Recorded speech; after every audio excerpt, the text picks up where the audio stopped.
नमस्कार दोस्तों। आजादी का जब पर्व होता है तो बहुत सारे गीत गूंजते हैं। जब वे गीत गूंजते हैं तो हमारे लहू के अंदर गर्माहट आ जाती है। और ये अक्सर आपने देखा होगा जब 15 अगस्त और 26 जनवरी या किसी अन्य मौके पर कई बार राजनीतिक दलों की रैलियों में भी जब ये गीत बजते हैं तो अचानक बहुत उत्साह सा पैदा हो जाता है। और जब यह गीत कि मेरा रंग दे बसंती चोला, जिसकी लाइनें हैं आजादी को ब्याहने चली दीवानों की टोलियां, खून से अपने लिख देंगे हम इंकलाब की बोलियां, यह जब लाइनें आती है तो युवाओं में आपने देखा होगा कि अलग ही जोश सा नजर आता है। इन दिनों हाड़ौती के युवाओं के अंदर जब गांव गांव से यह गीत बजते हुए रेला निकलता है तो अचानक खून में उबाल सा दिखता है। फिर युवा ना दिन देख रहे हैं, ना रात देख रहे हैं, ना बरसात देख रहे हैं, ना आंधी देख रहे हैं, ना पानी से भरे हुए गड्ढे नदियां देख रहे हैं, नाले देख रहे हैं, बस वे चले जा रहे हैं। और यह कोई आजादी की लड़ाई नहीं है। यह वह आजादी की लड़ाई नहीं है कि कोई एरिया गुलाम है, उसे उस गुलामी से निकालना है, या देश की आजादी की लड़ाई। यह एक अलग तरह की लड़ाई चल निकली है हाड़ौती के गांव में। यह लड़ाई है राजनीतिक गुलामी से निकलने की। राजनीतिक गुलामी के अंदर जो छटपटाहट थी, ऐसा लगता है कि उस गुलामी से निकलने के लिए लोग छटपटा रहे हैं।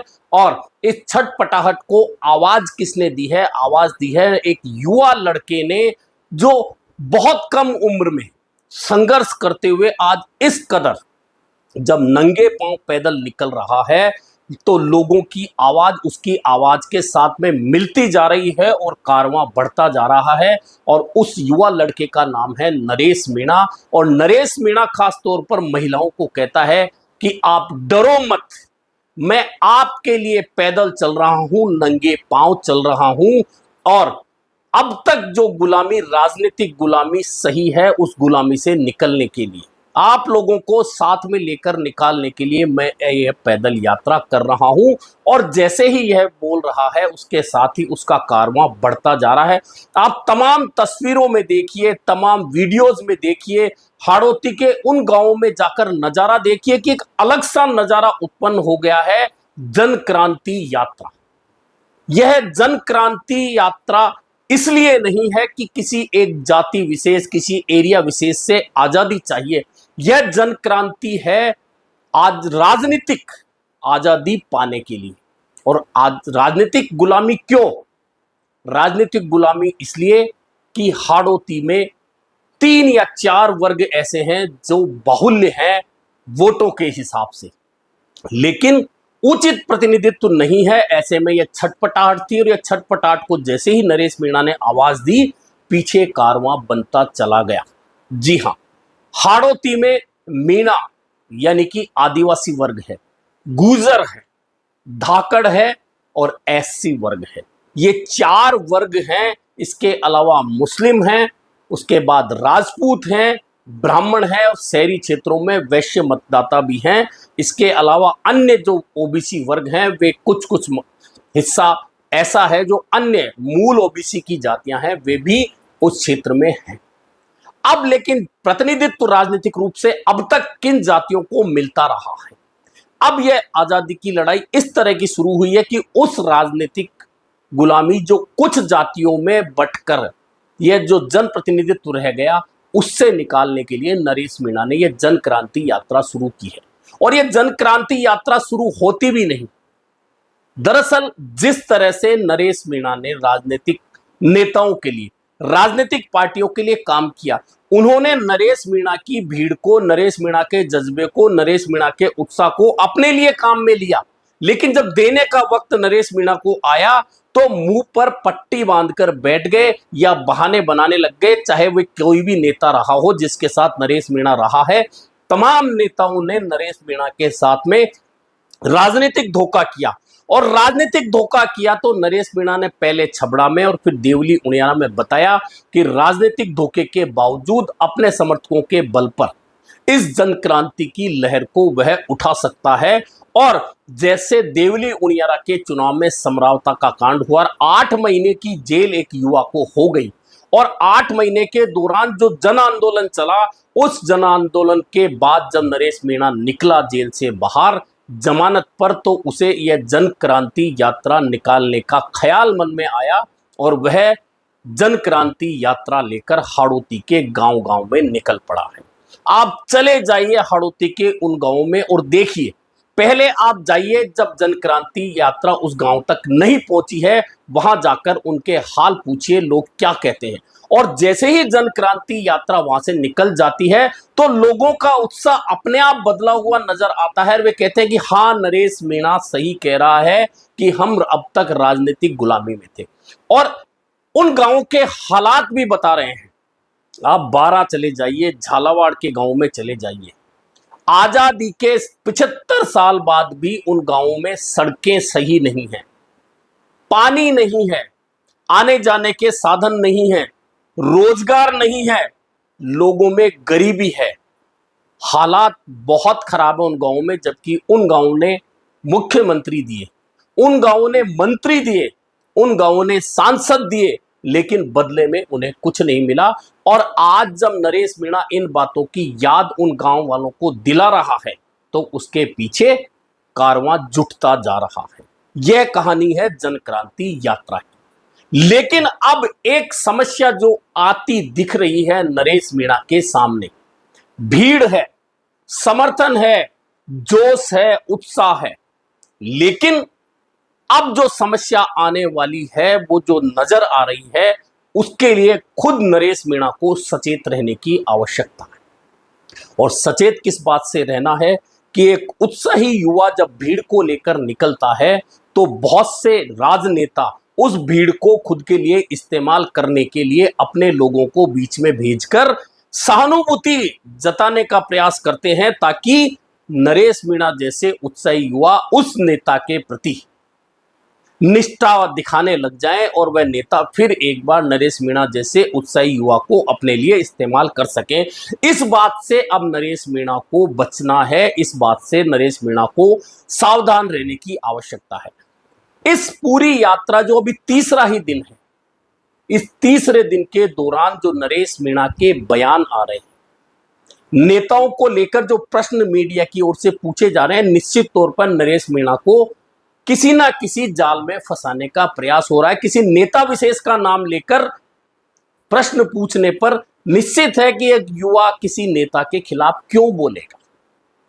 ऐसे में नरेश मीणा को अब अपना रास्ता वह चुनना है जिस पर चलकर उसे वह मिले जो अब तक राजनीतिक दलों के साथ रहकर, राजनीतिक बड़े नेताओं के साथ रहकर उसे नहीं मिल पाया है। लेकिन यह मिलेगा तभी जब अपनी जन क्रांति यात्रा में वह सिर्फ जनता को ही नहीं जगाए, बल्कि खुद आत्मविश्लेषण भी करे कि आखिरकार मुझे अब इस जनता के भारी जन समर्थन के बीच में आगे चलकर राजनीति में कौन सा कदम उठाना है जिसका तमाम लोगों को इंतजार है। क्योंकि नरेश मीणा के बयानों में वह कहता है कि मैं चंद्रशेखर रावण के साथ थर्ड फ्रंट बनाऊं तो मैं वहां सहज रहूंगा। वह हनुमान बेनीवाल की भी तारीफ करता है, वह कई कांग्रेस के नेताओं की भी तारीफ करता है, वह मुख्यमंत्री भजनलाल शर्मा की भी तारीफ करता है। तो कहीं ना कहीं लोगों के बीच एक कंफ्यूजन पैदा हो जाता है कि आखिरकार नरेश मीणा इस जन क्रांति यात्रा के बाद कौन सा राजनीतिक कदम उठाने वाला है। यह कंफ्यूजन जब तक दूर नहीं होता है तो जन क्रांति यात्रा ग्रामीणों के बीच में से निकालकर नरेश मीणा एक सफल संदेश दे रहा है और देगा, और इसका संदेश बहुत दूर तक जाएगा, यह भी तय है। लेकिन इस संदेश के बाद में वही बात कि जिस तरह से नरेश मीणा उत्साही तब से था जब वह कॉलेज में जयपुर आया था, तब से लेकर आज तक राजनीति में सिर्फ एक बार विश्वविद्यालय का महासचिव बनने के अलावा कोई पद नहीं मिला। इसके बावजूद अगर राजनीतिक रूप से जिंदा होने के अलावा इतना जन समर्थन उसे मिल रहा है तो निश्चित है कि उसमें आग तो है, लेकिन उस आग का इस्तेमाल अब तक दूसरे नेताओं ने अपने लिए किया है। लेकिन अब नरेश मीणा उस आग का इस्तेमाल न सिर्फ खुद के लिए करे बल्कि खुद के समर्थकों के लिए भी करे, यह बेहद जरूरी है।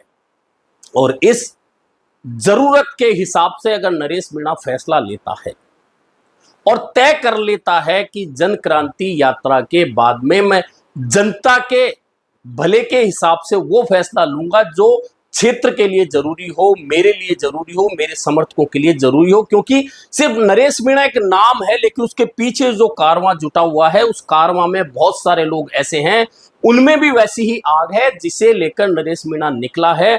और उस आग को लेकिन सही जगह इस्तेमाल करना बेहद जरूरी है, अन्यथा इतनी बड़ी 8 महीने के जन समर्थन, 8 महीने के जन संघर्ष, 8 महीने के जन आंदोलन और अब इतनी बड़ी जन क्रांति यात्रा, ये तमाम चीजें होने के बाद भी अगर नरेश मीणा को सही दिशा नहीं मिले और फिर वह इस्तेमाल होने की स्थिति आ जाए, तो फिर ये तमाम जन आंदोलन और तमाम जन यात्राएं, जन क्रांति यात्राएं, जन आंदोलन तमाम फीके साबित हो जाते हैं। ऐसे में निश्चित तौर पर जो हाड़ौती में यात्रा जन क्रांति निकल रही है, ऐसी यात्राएं हमेशा नहीं निकलती।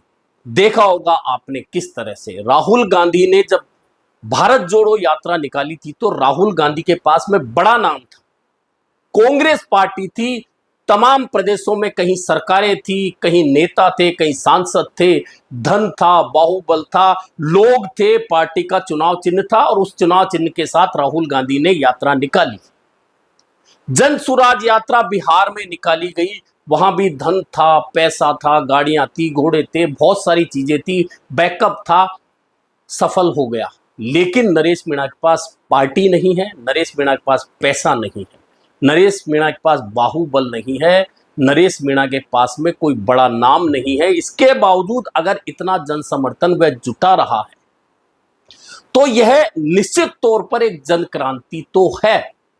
लेकिन बात वही कि नरेश मीणा की इस जन क्रांति यात्रा के बाद में राजनीतिक दिशा अगर सही रही, तो निश्चित मानिए कि राजस्थान की राजनीति में बहुत बड़ा बदलाव यह लड़का लेकर आएगा।